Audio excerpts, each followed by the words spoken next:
معزز و محتشم سامعین حضرات، السلام علیکم ورحمۃ اللہ تعالی وبرکاتہ۔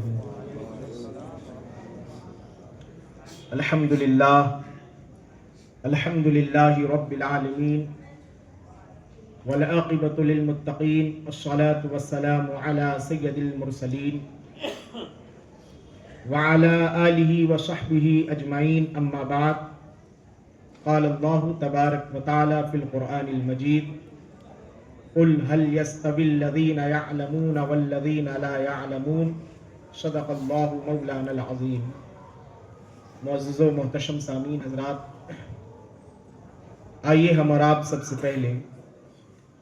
آقا دو جہاں صلی اللہ تعالی علیہ وآلہ وسلم کی بارگاہ اقدس میں درود پاک کا نذرانِ عقیدت پیش کریں۔ پڑھیے بآواز بلند: اللہم صلی علی سیدنا مولانا محمد معدن الجود والکرم وآلہ وبارک وسلم، صلاۃ و سلام علیک یا رسول اللہ صلی اللہ تعالی علیہ وآلہ وسلم۔ اللہ کریم کی بارگاہ میں دعا ہے کہ اللہ پاک ہم سب کی حاضری کو قبول فرمائے، اور خصوصاً مدرسہ جامعہ نوریہ کے بانی محسن قوم و ملت حضرت علامہ مولانا شریف خان صاحب قبلہ رحمۃ اللہ تعالی علیہ،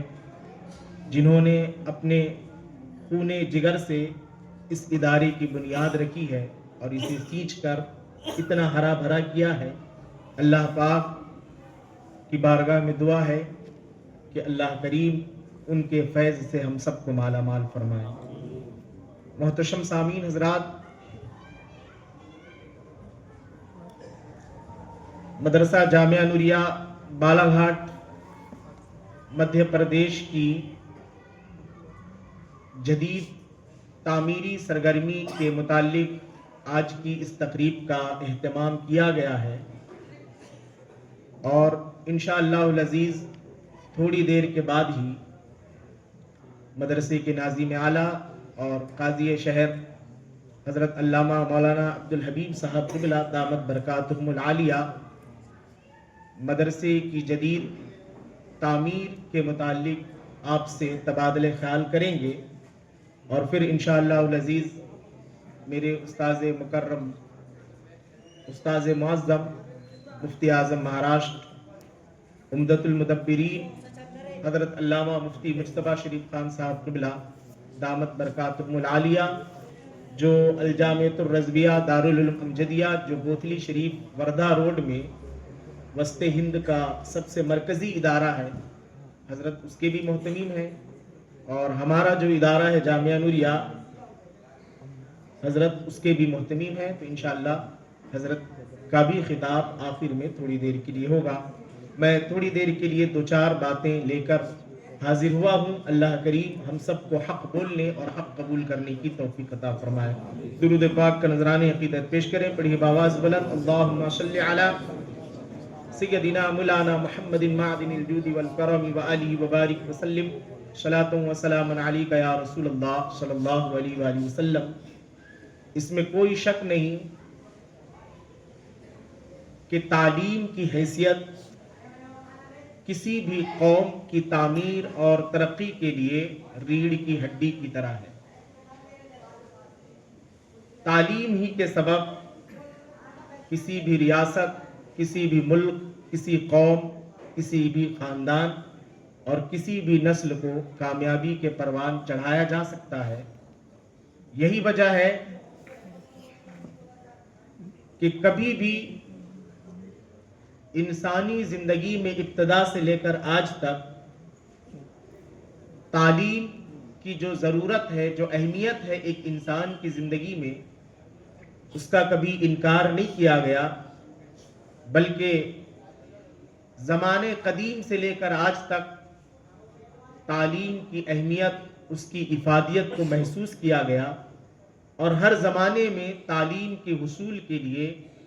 علم کو حاصل کرنے کے لیے مختلف قسم کے اقدامات کیے گئے۔ چونکہ اسلام یہ دین فطرت ہے، لہذا انسانی فطرت کے مطابق دین اسلام میں بھی تعلیم کو غیر معمولی اہمیت دی گئی، اور اس کی اہمیت کو اللہ کریم نے متعدد مقامات پر واضح لفظوں میں بیان کیا۔ اور تعلیم کی اہمیت دین اسلام میں کس قدر ہے، اس کا اندازہ آپ اس بات سے ہی لگا سکتے ہیں کہ ہماری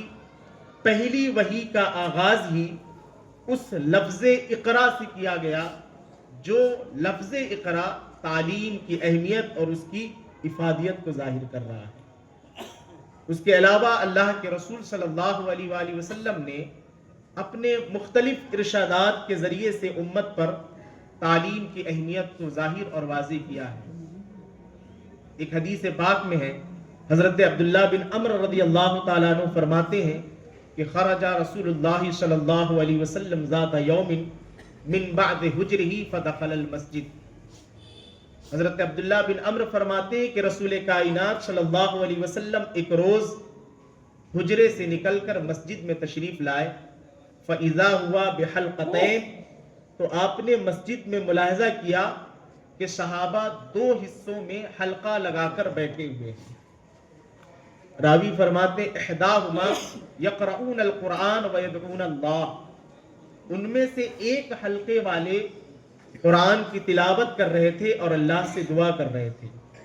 والاخری یتعلمون ویعلمون، اور دوسرے حلقے والے تعلیم اور تعلم یعنی پڑھنے اور پڑھانے میں، سیکھنے اور سکھانے میں مشغول تھے۔ جب رسول اللہ صلی اللہ علیہ وسلم نے دیکھا تو آپ نے ارشاد فرمایا ہؤلاء کل خیر، یہ دونوں حلقے والے نیکی کا کام کر رہے ہیں۔ ہؤلاء یقرؤون القرآن ویدعون اللہ فإن شاء اعطاہم وإن شاء منعہم، آپ ارشاد فرماتے ہیں کہ یہ حلقے والے قرآن پڑھ رہے ہیں، دعا کر رہے ہیں، اللہ اگر چاہے تو انہیں عطا کرے اور چاہے تو نہ عطا کرے۔ اور پھر ارشاد فرمایا کہ یہ حلقے والے یتعلمون ویعلمون، تعلیم سیکھ رہے ہیں اور سکھا رہے ہیں۔ اور پھر آخری جملہ آپ نے ارشاد فرمایا انما بعثت معلما، میں بھی معلم بنا کر بھیجا گیا ہوں اور مجھے بھی اللہ نے معلم بنا کر بھیجا ہے۔ سرکار علیہ الصلوۃ والتسلیم نے یہ جملہ ارشاد فرمایا، اور ان دونوں حلقوں میں سے صحابہ نے جو دو حلقے بنائے تھے، اللہ کے رسول صلی اللہ علیہ وسلم نے اس حلقے کو ترجیح دی اور اس حلقے کو اختیار کیا جو حلقے والے تعلیم اور تعلم میں مشغول تھے، سیکھنے اور سکھانے میں مشغول تھے۔ تو اس سے واضح ہوتا ہے کہ رسول گرامی وقار صلی اللہ علیہ وسلم نے تعلیم اور تعلم کی مجلس کو ترجیح دے کر تعلیم کی اہمیت کو امت پر واضح کیا، اور صرف واضح ہی نہیں کیا بلکہ آپ اگر سیرت اور تاریخ پڑھیں گے تو آپ کو پتہ چلے گا کہ سرکار علیہ الصلوۃ والتسلیم نے اسلامی تعلیمات کو عام کرنے کے لیے، یہ رسول کائنات صلی اللہ علیہ وسلم کی ذات مبارکہ ہے جنہوں نے قرآن و سنت اور اسلامی تعلیمات کو عام کرنے کے لیے دار ارقم میں سب سے پہلی درسگاہ قائم کی۔ خود رسول گرامی وقار صلی اللہ علیہ وسلم نے جو پہلی درسگاہ قائم کی گئی وہ دار ارقم میں، وہاں صحابہ کی روحانی اخلاقی تربیت کی گئی۔ اور پھر دار ارقم کے بعد مدینہ طیبہ ہجرت کے بعد حضرت مصعب بن عمیر رضی اللہ تعالیٰ عنہ کی کوششوں سے دنیا کے سب سے بہترین مدرسے کا افتتاح کیا گیا، جسے آج تاریخ میں مدرسہ اصحاب صفہ کے نام سے جانا جاتا ہے، اور وہاں سے پھر مدرسے کا وجود ہوتا ہے۔ لیکن آپ کو ایک بات بتا دوں کہ وہاں دار ارقم سے لے کر 5ویں صدی ہجری تک اگر آپ تاریخ پڑھیں گے تو پتہ چلے گا کہ مدرسوں کا وجود اس نہج پر نہیں تھا جس طرح آج ہمارے سامنے ہے، بلکہ اس وقت یعنی وہاں سے لے کر 5ویں صدی ہجری تک جو مدرسوں کا وجود تھا اس کا انداز یہ تھا کہ مدرسوں کا اہتمام مسجد کے ساتھ ہی کیا جاتا تھا، یا جو علماء اور فضلاء ہوتے تھے وہ اپنی رہائش گاہ اپنے ہی گھر میں طلباء کو زیور علم سے آراستہ کیا کرتے تھے۔ باقاعدہ اقامتی مدرسے کا وجود یہ 5ویں صدی ہجری سے شروع ہوتا ہے، اور 5ویں صدی ہجری میں پہلا اقامتی مدرسہ، رہائشی مدرسہ قائم کیا جاتا ہے، اور پہلا اقامتی مدرسہ جو قائم کیا گیا اس کا نام مدرسہ بہیقیہ رکھا گیا۔ یہ پہلا اقامتی مدرسہ تھا، اور یہی وہ مدرسہ ہے جس میں امام غزالی قدس سرہ العزیز کے استاد امام الحرمین عبداللہ بن جوینی شافعی قدس سرہ العزیز نے اسی مدرسے کے اندر تعلیم حاصل کی۔ اور پھر 5ویں صدی ہجری سے لے کر آج تک یقین جانے آپ کہ آج جو اسلام کی بہاریں نظر آ رہی ہے، آج جو اذان کی صدائیں نظر آ رہی ہے، آج امت کا جو ربط دین کے ساتھ نظر آ رہا ہے، یہ سب کچھ مدارس اسلامیہ ہی کا فیضان ہے اور مدارس اسلامیہ ہی کا احسان ہے۔ مدارس اسلامیہ کی اہمیت اور اس کی افادیت کو اس کی افادیت سے کبھی انکار نہیں کیا جا سکتا ہے۔ آج یقین جانے کہ امت کے لیے سب سے بڑا سرمایہ ہمارے یہی دینی مدرسے ہیں۔ اسلامی شعائر کے محافظ یہ مدارس اسلامیہ ہیں، ہماری تعلیمات کے محافظ یہ مدارس اسلامیہ ہیں۔ آپ یقین جانیں کہ آج اگر آپ مدرسوں کو بند کر دیں، دینی تعلیم کا سلسلہ موقوف کر دیں، تو چند سال گزرنے کے بعد حال یہ ہو جائے گا کہ آپ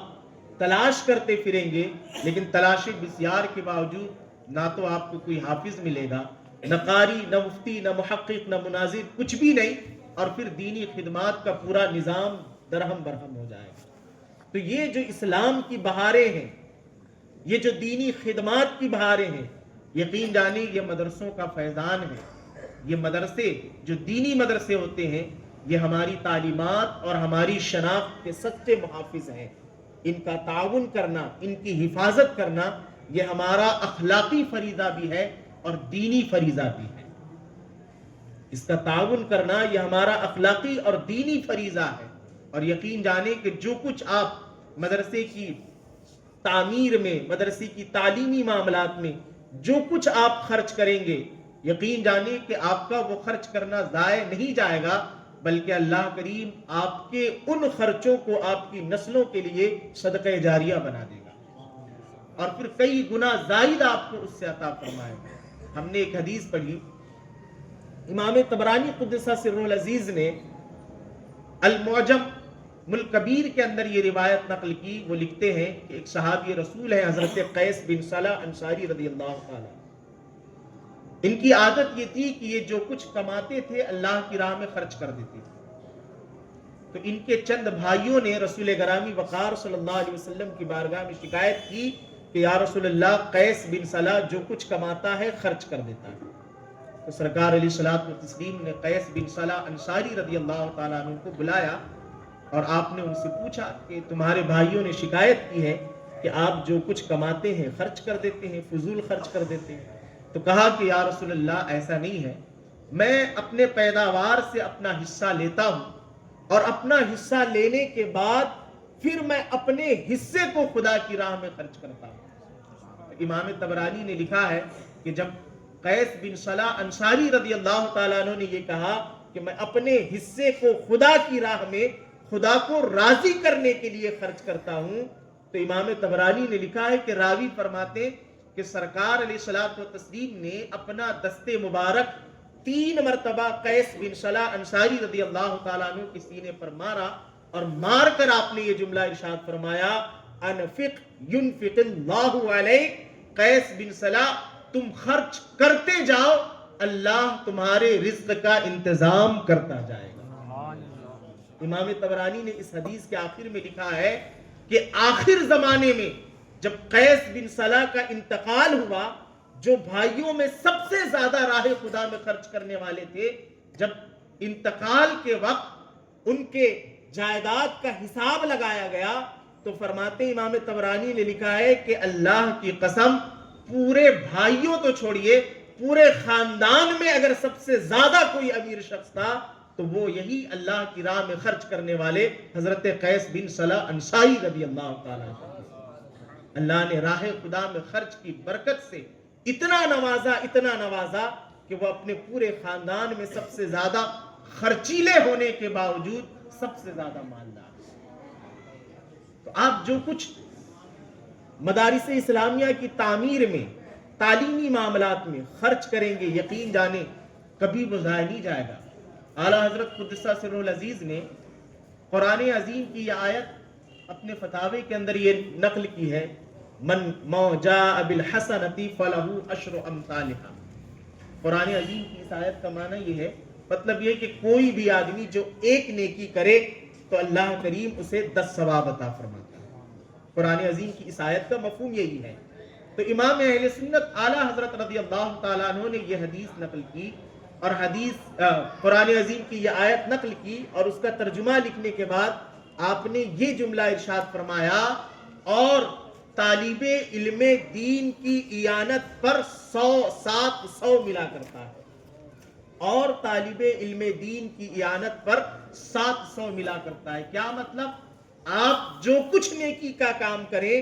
ایک نیکی کا کام کریں گے، اللہ آپ کو اس کے 10 ثواب عطا فرمائے گا۔ لیکن اگر نیکی کا کام یہ ہو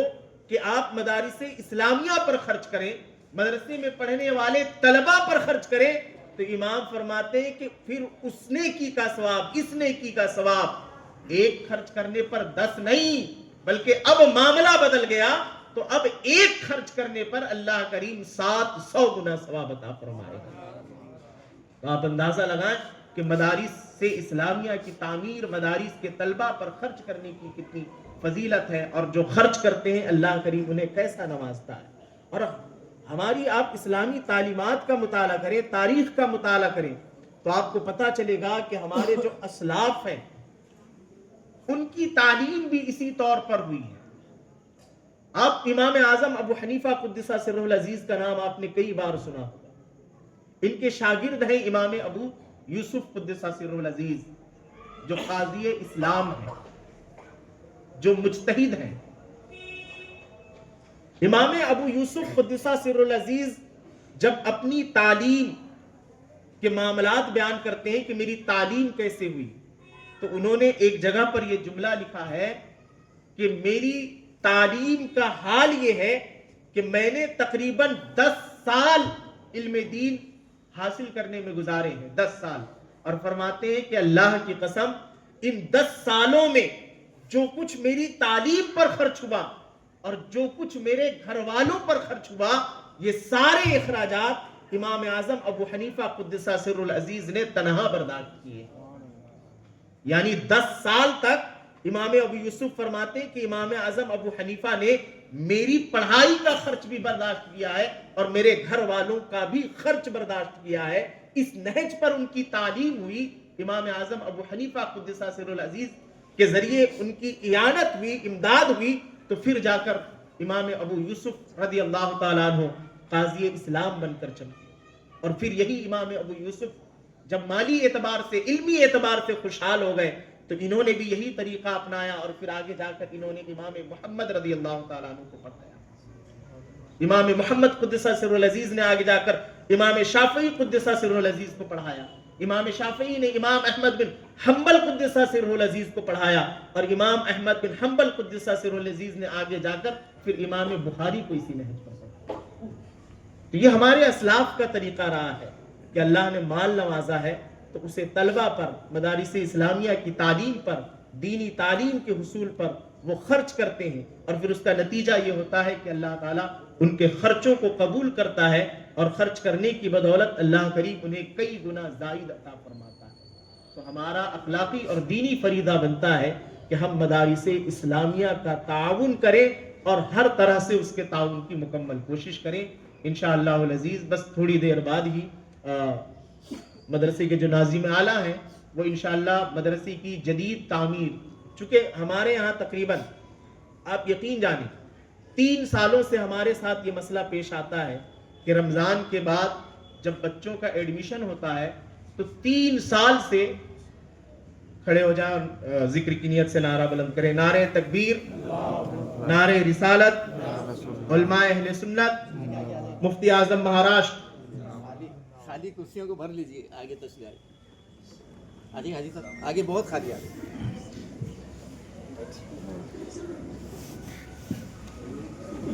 تو تقریباً 3 سالوں سے ہمارے ساتھ یہی معاملہ پیش آتا ہے کہ ایڈمیشن کے وقت بچوں کی تعداد کافی زیادہ پہنچ جاتی ہے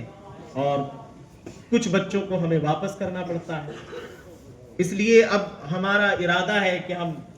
درسگاہی بلڈنگ کے اوپر جدید تعمیر کریں گے۔ اسی سلسلے میں اس تقریب کا اہتمام کیا گیا ہے۔ انشاءاللہ تفصیلی معلومات یہ قاضی شہر جو مدرسے کے ناظم اعلیٰ ہیں تو آپ کے سامنے پیش کریں گے۔ استغفر اللہ ربی من کل ذنب واتوب الیہ۔ السلام علیکم ورحمۃ اللہ وبرکاتہ۔